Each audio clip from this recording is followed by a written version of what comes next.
Hello aspirants, welcome to our YouTube channel Adhan Path, and today we will be doing the another topic, that is fundamental duties. So we will analyze PYQs of this topic.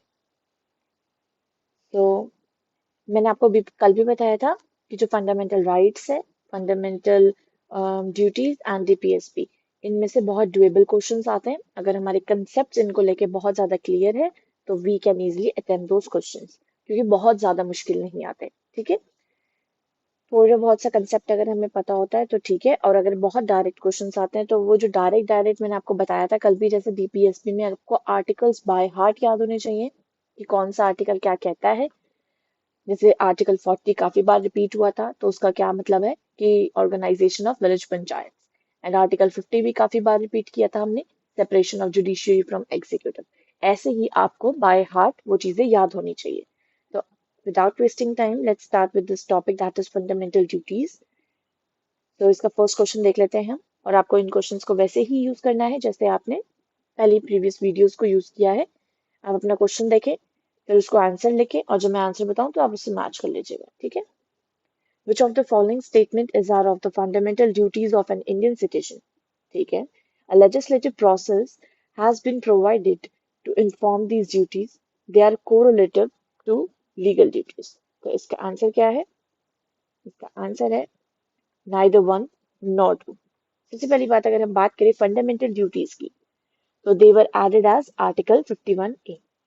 तो fundamental duties added as article 51A।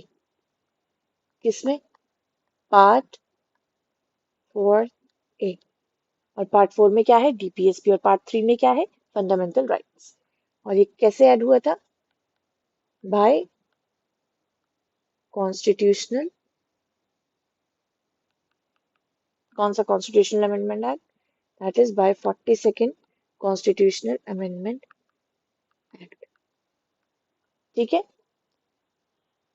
जो ये fundamental duties है, they are non justiciable in nature as there is no legal sanction behind them. ठीक है। And these duties are not enforceable in the court. तो यहाँ पे लिखा है ना, has been provided to enforce these duties that non enforceable in nature. ठीक है। Fundamental duties are not correlative with legal duties. तो इसका मतलब ये है, ये भी स्टेटमेंट रॉन्ग है। ओके, तो इसका मतलब इसका आंसर क्या होगा? Neither one nor two. अब ये जो हमने फंडामेंटल ड्यूटीज ली हैं, वो किससे इंस्पायर्ड ली है? कौन से कॉन्स्टिट्यूशन से इंस्पायर्ड होके हमने ये ड्यूटीज ली हैं? तो we are inspired from constitution of USSR, that is today's Russia. Inspired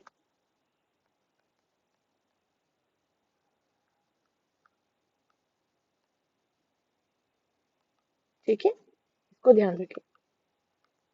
ये टॉपिक बहुत छोटा है, लेकिन यह है कि इसमें से बहुत डायरेक्ट क्वेश्चंस आएंगे, तो इसका मतलब आपको पता ही होना चाहिए। फिर नेक्स्ट है the provision relating to fundamental duties in the courts of India, in constitution. Sorry,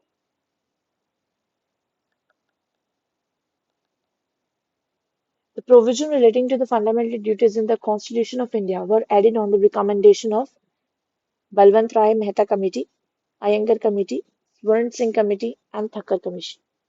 तो इसका आंसर क्या है? सी, दैट इज स्वर्ण सिंह कमेटी। ठीक है।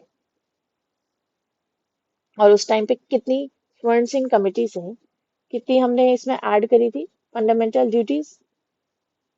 10। 10 fundamental duties were added by 42nd constitutional amendment act. मतलब ओरिजिनली कॉन्स्टिट्यूशन में फंडामेंटल ड्यूटीज नहीं था। फिर जब हमने डेड की, इसमें ऐड किया, तो इसमें फंडामेंटल ड्यूटीज कितनी ऐड करी थी हमने? 10 फंडामेंटल ड्यूटीज को ऐड किया था। ठीक है। ये इन टॉपिक्स को, मतलब ये जो पॉइंट्स हैं छोटे छोटे, आप इसे याद रखें। ठीक है। नेक्स्ट अगर हम देखें, विच amendment act included the fundamental duties of citizens in the Indian constitution? अभी देर से हम यही चीज देख रहे हैं, तो इसका आंसर क्या होगा? That is 42nd amendment act. Okay, 47 19 76 ये भी याद रख लो। नेक्स्ट देख लेते हैं। The fundamental duty to uphold and protect sovereignty, unity and integrity of India is mentioned at number। अब ये थोड़ा कंफ्यूजिंग है, तो इसका आंसर है D. Let me explain you this. Okay,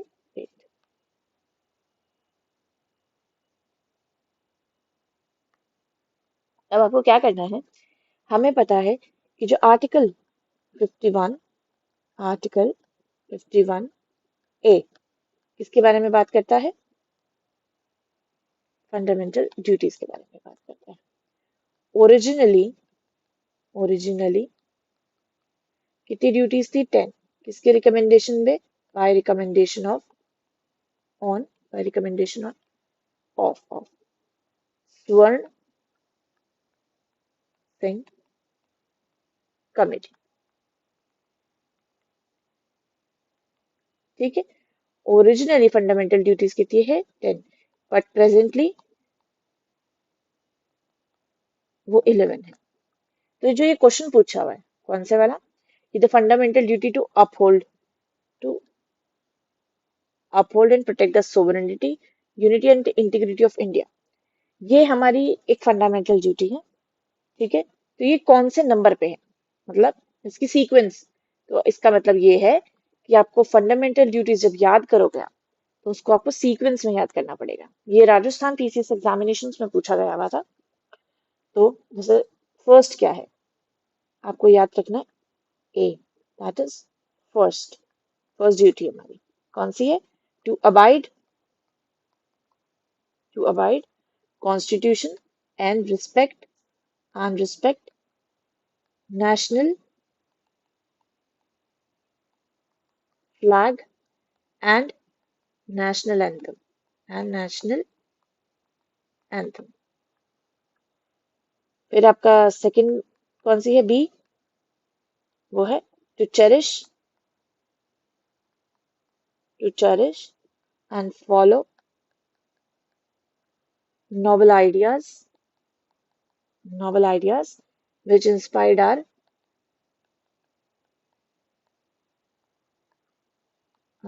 national struggle for freedom for freedom। ठीक है, next है C, to protect sovereignty, unity and integrity of India। फिर है to defend the country। Okay, next है E, that is to promote the spirit of common brotherhood amongst all the people of India। To promote, मैं आपको यहाँ पे short में लिख के बता देती हूँ, to promote spirit of common brotherhood। फिर नेक्स्ट है हमारा to preserve rich heritage of our composite culture। Preserve rich heritage of our composite culture। ठीक है जी। to protect and improve natural environment।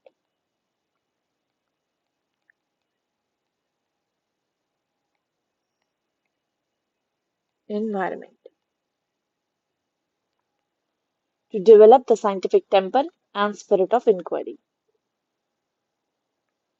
To develop scientific temper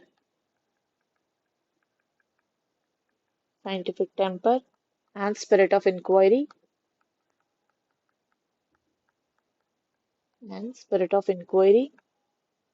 safeguard public property, to safeguard public property. Next है to strive, to strive towards excellence in all spheres of individual and collective authority, of individual and collective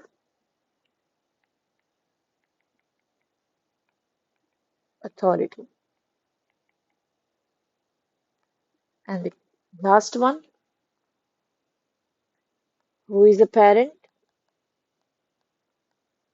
who is a parent or guardian to provide the opportunities for education to his children. ठीक है, or the cases may be ward between the age of 6 and 14 years. ठीक है, who is a parent or a guardian, मैं short में लिख देती हूँ, ठीक है, guardian, एजुकेशन की अपॉर्चुनिटी, और इसमें एज कितनी मेंशन है, 6 to 14 ईयर।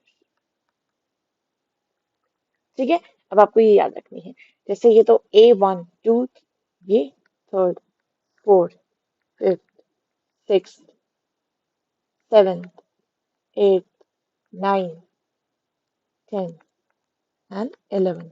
मैंने आपको बताया प्रेजेंटली 11 है, और ओरिजिनली जो रिकमेंडेशन के थ्रू ऐड की गई थी वो 10 थी। तो यहाँ पे पूछा गया था कि थर्ड नंबर पे कौन सी है, to protect the sovereignty, unity and integrity of India. इसका अब हमें बताना था कि प्लेस कौन सी है, तो वो है 3। तो इसका मतलब आपको ऐसे याद होना चाहिए। एक आपको कैसे याद होना चाहिए ये सब, मे बी सपोज करो ड्यूटी लिखी हुई है यहाँ पे, जैसे ड्यूटी लिखी हुई है protect and improve natural environment, natural environment. फिर एक दे रखी है आपको preserve, preserve rich heritage culture, rich heritage culture. ठीक है, फिर एक आपको लिख रखा है to safeguard public, public property. अब हमें ये पता है कि ये 51A में आता है। ठीक है, तो सपोज करो 51A आई, 51AF, 51AG। ठीक है, अब इसमें क्या करना है, आपको ये बताना है, suppose match the correct, match the followings में आ गया कि इसको आपको मैच करना है कि कौन से कौन सा है। तो हमें पता है कि जो नेचुरल इन्वायरमेंट वाला है वो G है। ठीक है, हेरिटेज हेरिटेज कल्चर F ही है, और सेफ गार्ड पब्लिक प्रॉपर्टी वाला 51AI है। तो ये तो हम कर देंगे ऐसे। सपोज अगर ये तो ठीक होता, let me tell you one more, इसी के बेसिस पे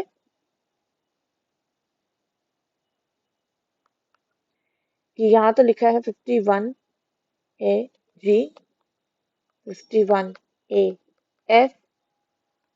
ठीक है, और यहाँ पे हमने नहीं लिखा 51A लिख दिया है, और यहाँ पे पूछा है कि इसमें से कौन सा करेक्ट फॉलोइंग करेक्ट मैच नहीं है। तो हमें पता है to safeguard public property correct match नहीं है, क्योंकि वो 51AI में है, तो इसीलिए ये वाला हो जाएगा ऑप्शन। बाकी ये हमारे दोनों के सदन सही है।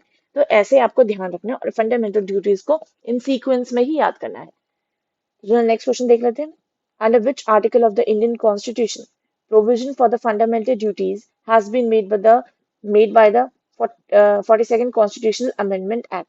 फंडामेंटल ड्यूटीज का आर्टिकल पूछा है इसमें। ठीक है, इसका आर्टिकल हमें पता है, आर्टिकल 51A।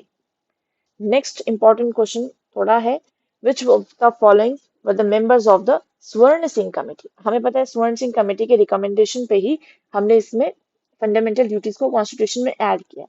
तो जो स्वर्ण सिंह की कमेटी है उसके बताने हमें मेंबर्स कि कौन कौन से मेंबर्स थे। फिर तो इसमें आंसर क्या होगा, A B D। Haridev Joshi नहीं थे। स्वर्ण सिंह कमेटी के कितने मेंबर्स थे, टोटल 12 मेंबर्स थे। मैंने आपको हमेशा कहा है, सपोज करो ये स्टेटमेंट वाले क्वेश्चंस में आ जाएगी, स्वर्ण सिंह कमेटी वाज एस्टेब्लिश्ड या फिर formed in 1976, there were 13 members. या फिर 7 मेंबर्स या 8 मेंबर्स, ऐसे आपको कंफ्यूज कर सकते हैं, मे बी 12 ना दे। तो हमें पता होना चाहिए कि कौन कौन से मेंबर थे। एक तो स्वर्ण सिंह खुद थे, बिकॉज ही वॉज चेयरमैन। ठीक है। एक थे AR अंतुल्य, एक थे SS राय। ठीक है। एक थे Rajni Patel, Rajni Patil. HR Gokhale.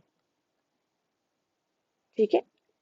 VS Syed Mohammad, VN Gadgil, CM Stephen, DP Singh. ठीक है। Dinesh Goswami,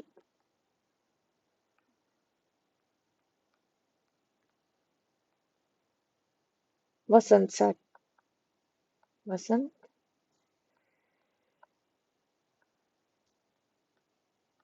and BN Banerjee, BN Banerjee. ठीक है। अब देखो क्या हुआ। ये मेंबर्स पूछे गए हैं, तो इसका मतलब कहीं ना कहीं आपको ये इनका आइडिया बेसिक जो है आप चाहिए। ये रजनी पटेल, HR गोखले थे, हरिदेव जोशी नहीं थे। ठीक है। VN VS Syed Mohammad, VN Gadgil. ठीक है। वसंत सेठ, BN Banerjee, Dinesh Goswami, DP Singh. DP Singh, Dinesh Goswami दो DD से नाम से हैं। AR अनंतुल्य, फिर CM स्टीफन हो गया। VS सैयद थे और VN गडगिल थे। HR गोखले एंड रजनी पटेल, और V से एक और थे वसंत सेठ, और B से थे BN बनर्जी। ठीक है। तो इसका आंसर क्या होगा? A, B and D। Haridev Joshi जो थे was the 11th, 16th, 18th chief minister of Rajasthan. ये राजस्थान पीसीएस में एग्जामिन में पूछा गया था, तो इसलिए उन्होंने हरिदेव जोशी को ऐड कर दिया। वो कौन थे? वो 11th, 16th और 18th चीफ मिनिस्टर थे राजस्थान के। ठीक है। तो इसीलिए यहाँ पे ये सब इसमें ये वाला ऑप्शन उन्होंने ऐड किया है। तो गवर्नमेंट ने क्या किया था? स्वर्ण सिंह कमेटी की रिपोर्ट को एक्सेप्ट किया था, और 42nd कॉन्स्टिट्यूशनल अमेंडमेंट एक्ट के थ्रू उन्होंने 4th A पार्ट ऐड किया था, जिसमें उन्होंने एक न्यू आर्टिकल को इंक्लूड किया था, आर्टिकल 51A, जिसमें पहले 10 ड्यूटीज थी और अब कितनी है? 11। चलो, ये था स्वर्ण सिंह कमेटी के मेंबर्स के बारे में। नेक्स्ट देख लेते हैं हम। The Ten Commandments, which were added by the 42nd Act in the Constitution of India, are called as। अब क्या हुआ? अभी अभी हमें पता है कि हम फंडामेंटल ड्यूटीज कर रहे हैं, तो हमने इसका आंसर कर दिया फंडामेंटल ड्यूटीज। वेयर एज अगर ये कोई और किसी और उसमें पूछा जाता, तभी हमें पता होना चाहिए। अगर 10 कमांडमेंट्स की बात करें, कमांड्स ड्यूटीज की, तो वो क्या किस बारे में बात कर रहे हैं? हम फंडामेंटल ड्यूटीज के बारे में। ठीक है। Which of the following statements regarding fundamental duties is not true? ठीक है, अब बताना है हमें। They can be enforced by writs. They can be promoted only by constitutional methods. They can be used for interpreting ambiguous statutes. And the performance of any particular duty comes within the sphere of constitutional law, which court has to decide. ठीक है। सबसे पहली बात, fundamental, इसका option, इसका जो correct statement है, मतलब fundamentally which is not true, बाकी सब ठीक है, एक गलत है। वो कौन सी है? वो है A। They can be enforce, they are non justiciable, they can not be enforce by the courts, right.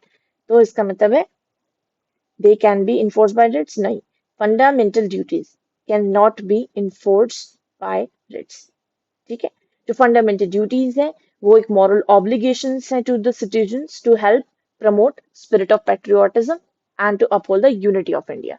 इसीलिए they can not be enforced by the writs. तो इस चीज का आप ध्यान रखें। बाकी they can be promoted only, only देके गलत मत कर देना है, only by the constitutional methods. They can be use for interpreting ambiguous status and performance of any particular duty. ये सब सही है। ठीक है। याद रखना कि फंडामेंटल ड्यूटीज का मेन मोटिव क्या है? They are the moral obligations, moral obligations है